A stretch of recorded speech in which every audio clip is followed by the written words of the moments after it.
tile backsplash makes a great addition to a kitchen.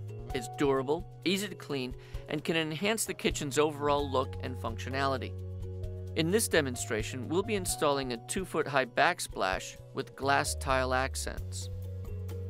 A substrate of backerboard is the first choice for new work. This is what we'll be doing.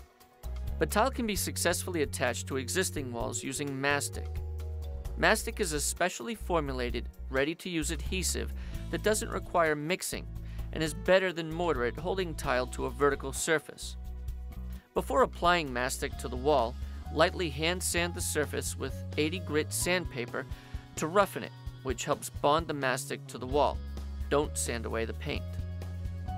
When you're done, wipe off the dust with a damp rag. On the counter below the space, lay out a row of tiles wide enough to fill the area you're tiling.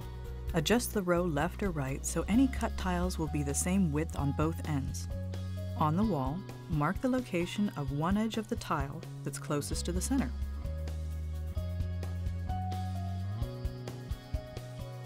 With a notched trowel, spread enough thinset or mastic across the wall for the bottom row of tiles. Hold the trowel at a slight angle and use a sweeping motion. Place the edge of the first tile on the plumb line you drew and press it firmly into the mastic or thinset. Use shims to leave room at the bottom of the tile for a thin bead of caulk, or spacers will also work. Make sure the base of the tile is parallel with the top of the counter. Continue setting the bottom row of tiles, working out in both directions from the middle. When you completed the bottom row, continue working upward a row at a time until you reach the top.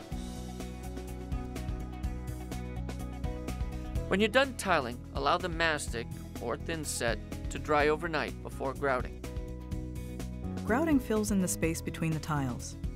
It's messy, so be sure to cover any areas that you don't want to get dirty. Using a margin trowel, mix the powdered grout with liquid and apply it as recommended in the technique section. Skim off the excess grout with the edge of the float. To avoid digging into the joints, move the float diagonally across the tiles. Allow the grout to set to a putty-like consistency. When a thumbnail pressed against it doesn't leave an impression, it's hard enough for the final cleanup.